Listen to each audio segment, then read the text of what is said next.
Hey guys, what is up? Red Master here, and welcome back today for another special 3K deck video.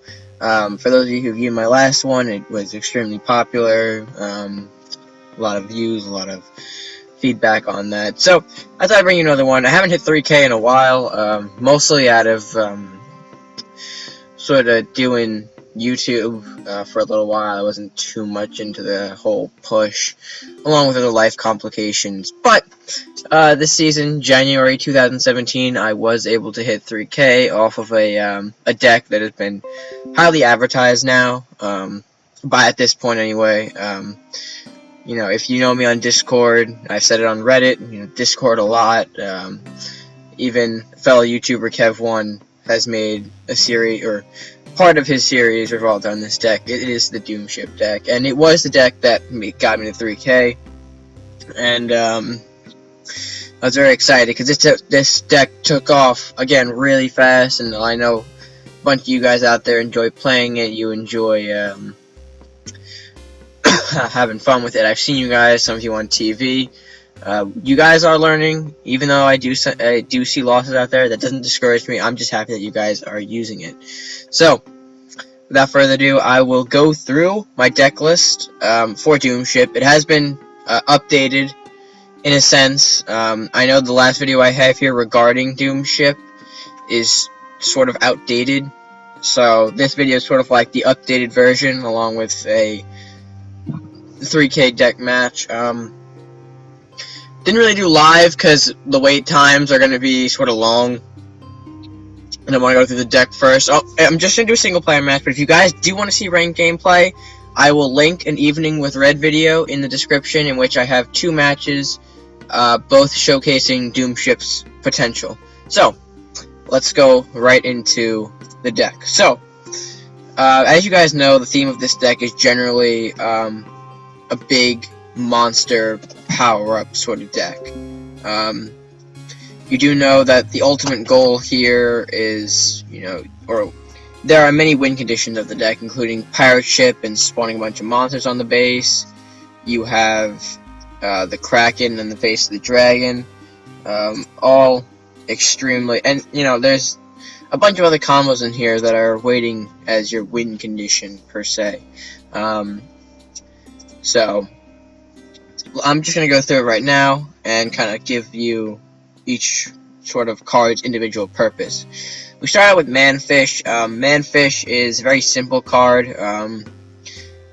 It does help early game. It can put a dent in most early game obstacles that you'll see, like turn 1 obstacles. Kind of blocks the Salahar Spitefish. It can sort of trade with the Filthy Peasant and the Rat, so like a 2-for-1. Archer, I'm not really sure about, and some of the other early game stuff you may see some other things, but those are what you'll mainly see for turn 1, and Manfish does a good job of protecting you until then. Ninja Training, it's a bit of draw in this deck, and plus the cost reduction can be very helpful, since a lot of this deck, nearly 29 out of the 40 cards that are units, you're gonna draw something that's going to be a reduced cost. So whatever it is, it definitely could help you, like a free Shaman for draw, a free Warrior, a 2 gold Pirate Ship, 2 gold Ajira, whatever the case may be. Shaman, again, similar to Ninja Training's purpose, it's there for the draw. As opposed to books, this is more of an immediate draw, which is what you want in a Doomship. You want things quickly in your hand, and you can send them right out from the ship, or to send them out to power up a Behemothra, lower the cost of a Kraken, whatever it may be.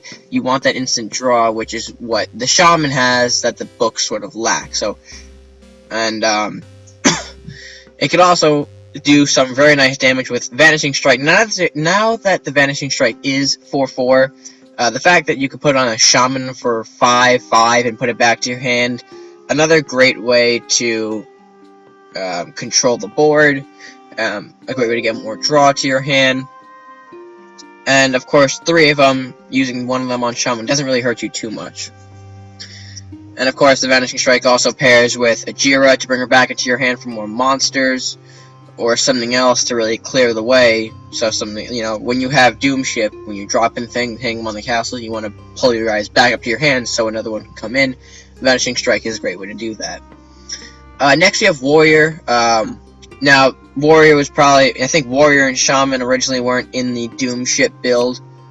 But basically, I like to have Warrior in here because what Warrior will do is he'll basically do that cleave, that new 3x3 cleave really can help clear out some of the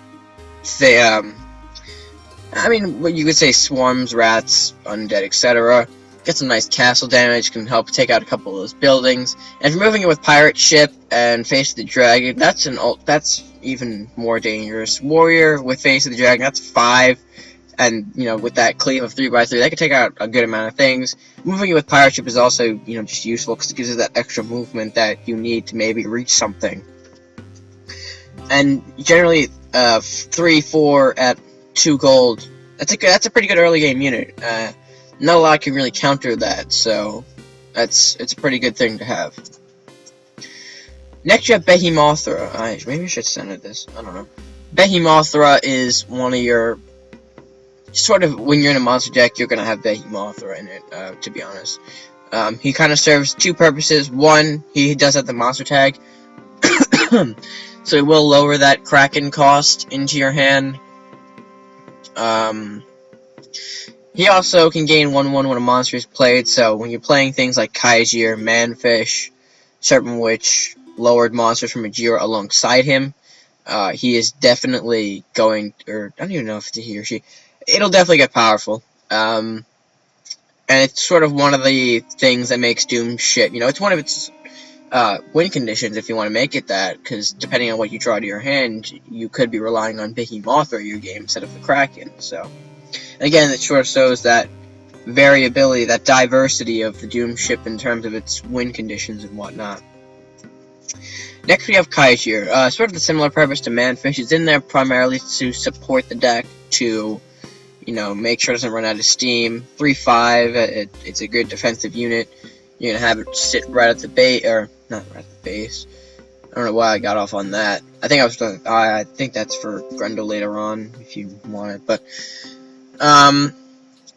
again, with Pirate Ship, he can really reach out and do some damage. He's a good thing to have on defense. And overall, just a nice necessity to have to fill in that 3 gold slot. Face of the Dragon, now you guys know by now, or maybe you should know by now, Face of the Dragon is probably one of my favorite cards out there. A lot of the winning decks I have sort of use Face of the Dragon, and for good reason too. My Viking Ninja back in the day had Face of the Dragon, and now Doom Ship does. And Face of the Dragon can really pair alongside Warrior, Ship, or Kraken. You guys, in the evening with Red Video, if you didn't already see, or I maybe don't want to tell you, but if you want to go check that out, you should, because you'll see why Face of the Dragon is such a necessity to have in this deck. It pulls wins, people. It pulls wins, to be honest. Kraken, Face, right to the base, and that's about 12 damage right there. And either your opponent can recover from it, taking a lot of resources, or kind of throw it in the towel right there, because you basically just destroyed his entire offensive, or not destroyed his offensive per se, but really weakened him to the point where if he can't do anything to defend himself or get rid of that Kraken, he's virtually done. And that's all because you just put an extra movement on Face of the Dragon. Now, you could argue and say if you don't have Face of the Dragon, Swiftness is another good option. Face of the Dragon is a bit more expensive, but that's because it does pull off that extra attack. And the Stealth, which is sort of beneficial if you want to hide your unit, if you want to keep it around for a bit longer. I know I was doing some things with Warrior where I put a Face of the Dragon on him, hit him, and then next turn came around, put a Vanishing Strike on him, and took out a Titan Watcher and Pegacorn in the same turn to give myself, or to really slow down my opponent's opponent's momentum. There we go. So that's basically what I have face in there. Ajira, another great combination to this deck. Pairing with Pirate Ship is great for Ajira. It is the absolute best. Depending on what you pull from Ajira and how late in the game it is, you would have Ajira, a Manfish, and a Serpent Witch all come out from the Pirate Ship and dealing pretty much damage to either the base, your opponent's units, or pretty much anything that your opponent is starting to throw your way. You can just counter that with the Ajira Pirate Ship combination in throwing out multiple units at once, and not weak units like the Peasant Rat or the Rat King's 5 rats. You know, this is a 4/5 and possibly a 3/5, possibly a 3/5 with Burn, possibly a 2/3 with the Last Will Explosion. It's just great. Next we move on to Pirate Ship, pretty much the reason why I named this ship Doom Ship deck instead of a, random collection of monsters deck. Doom Ship, why did I call this Doom Ship? Pirate Ship is extremely useful. Despite its one movement, its Rally is where its key comes in. Now, of course, Rally is probably the only, well, I guess except for the name, but Rally is, as you can see here by this box, you may summon units directly in the 3x3 area surrounding this unit. That is extremely useful, and I'm surprised it didn't get as used as much as it did when this expansion first came out and we first got introduced to this Rally mechanic, because we never really knew what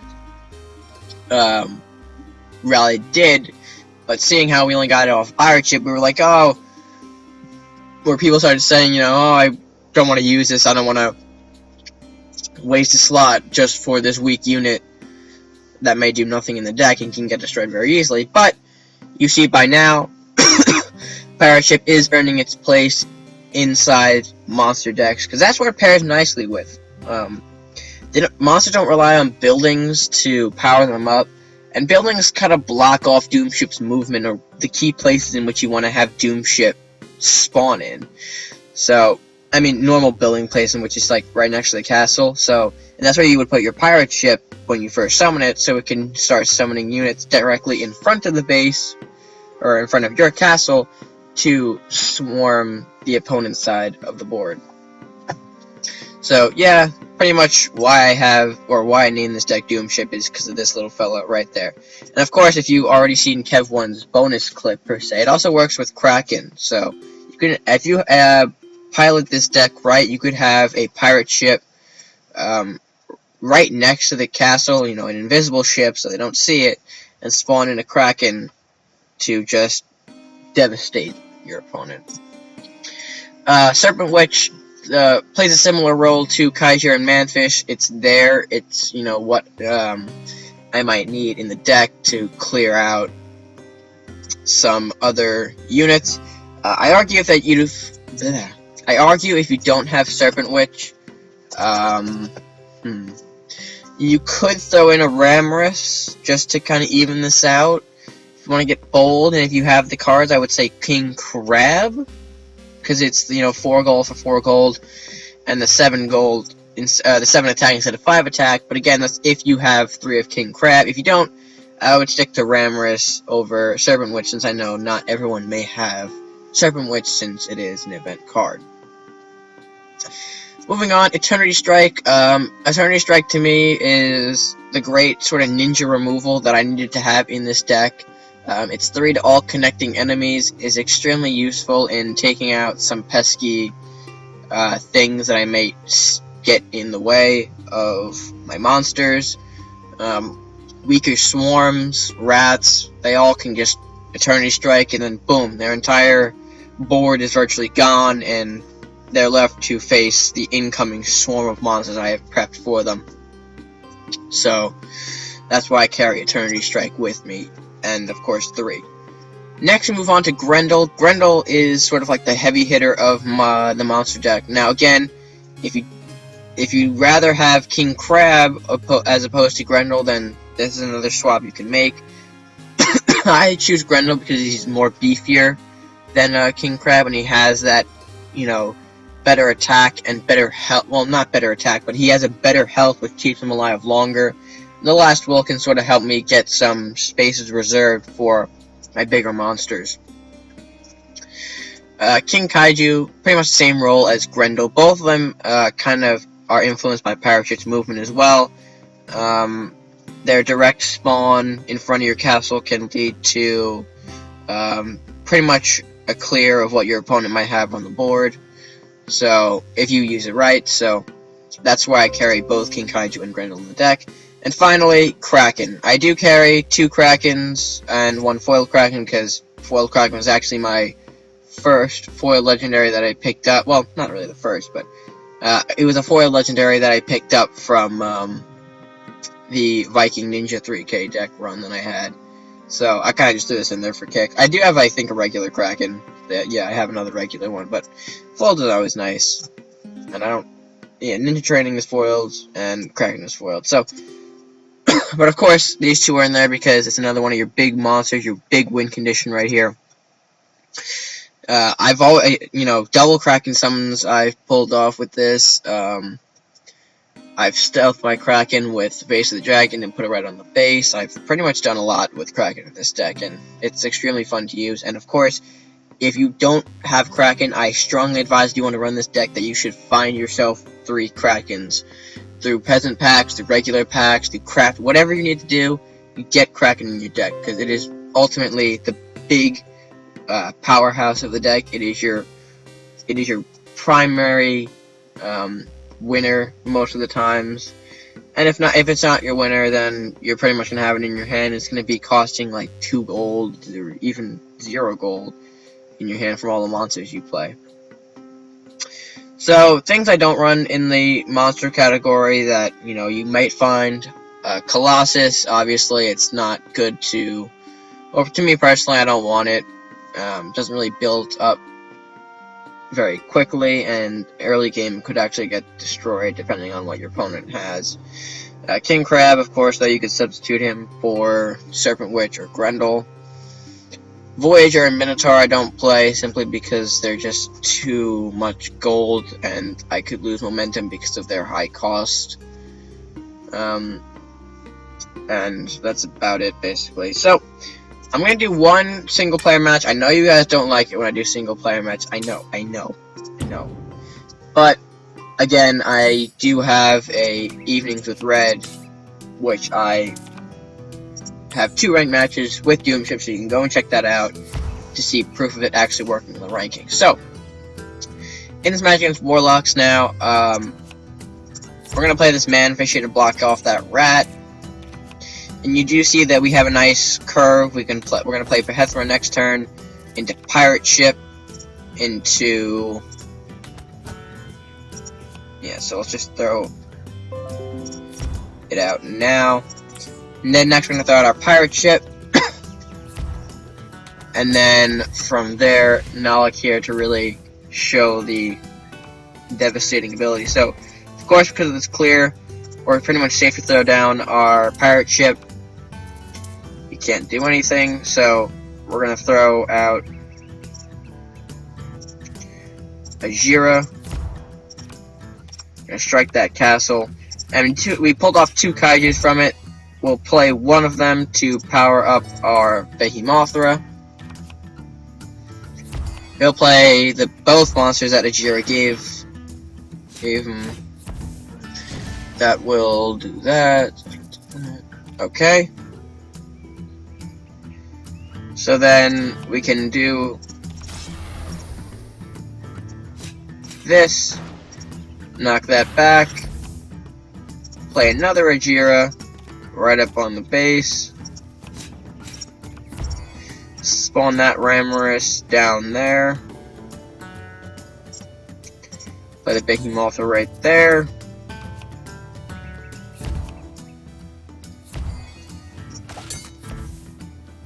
He'll try to use the monsters.